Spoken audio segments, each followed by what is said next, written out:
Hello champions and future champions, hello ChessMood family. Gabuzyan is here with you and welcome to our daily lesson. Today we're going to continue the topic of previous daily lesson. It was about bishop takes a2 move, or how we called it, taking the dangerous pawn. It can be on a7, on h7.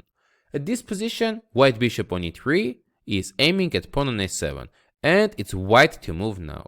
Before going further into explanations, I will ask you, are we going to take this pawn or play differently? You can pause the video and make your decision.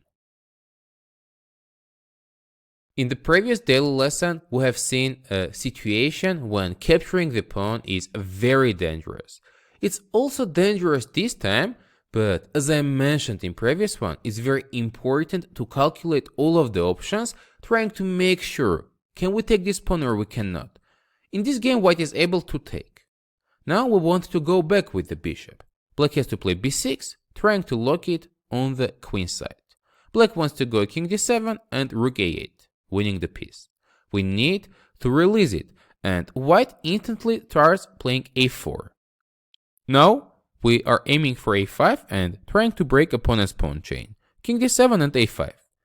At this position, if black decides to take, we can take back. Now rook a8 is not winning the bishop, because white can play rook to a4, the rook is protected, and this pin is no longer dangerous. On the next move, white plays bishop back to a3. After a5, black can try to pin this bishop right away, going rook a8. Now after pawn takes b6 and c takes b6, white cannot take this. As well, there is a pin and rook is not protected.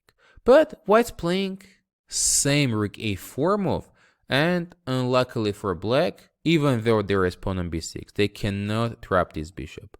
The king c7 move is not an option, because we can capture bishop b6 and this is a check.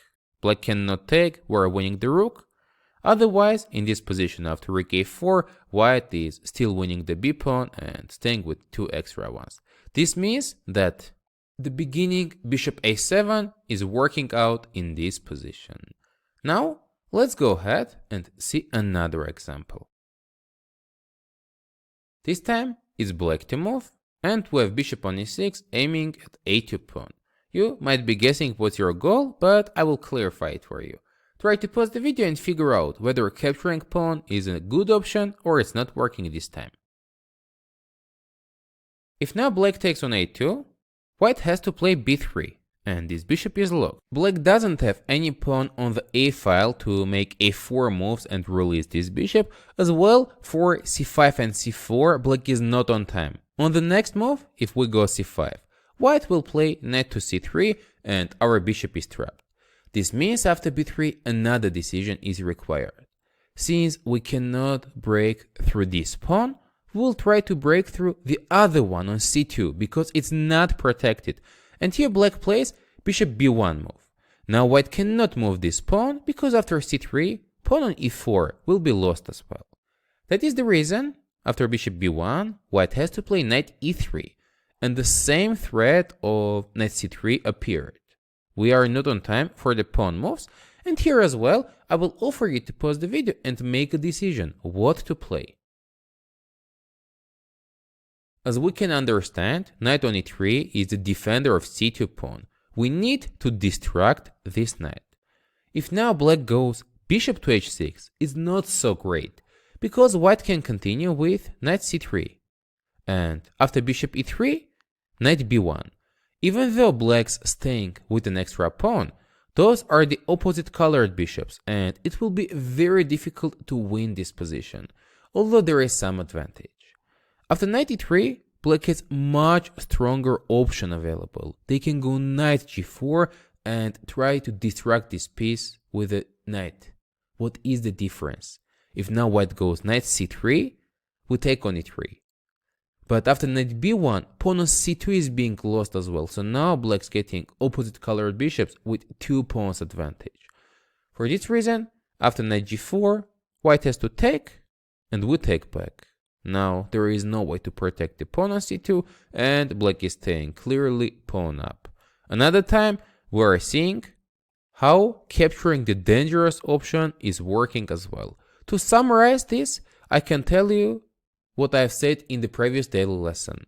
Taking this pawn is a very attractive option. We need to make sure whether our opponent is on time to trap our bishop with some kind of b3 moves and later on winning this or not. Often players are blundering this. Now let's go ahead and you will get your homework position for this topic. In this one, it's white to move, and let me just tell you, our bishop is aiming at opponent's pawn. The rest will be your homework to figure out how to play here for white. You can share your thoughts and ideas in the comments section below. Gabuzyan was here with you. Thank you for your subscriptions, likes, and sharing this video with your friends. We appreciate it a lot. See you next time during our next daily lessons.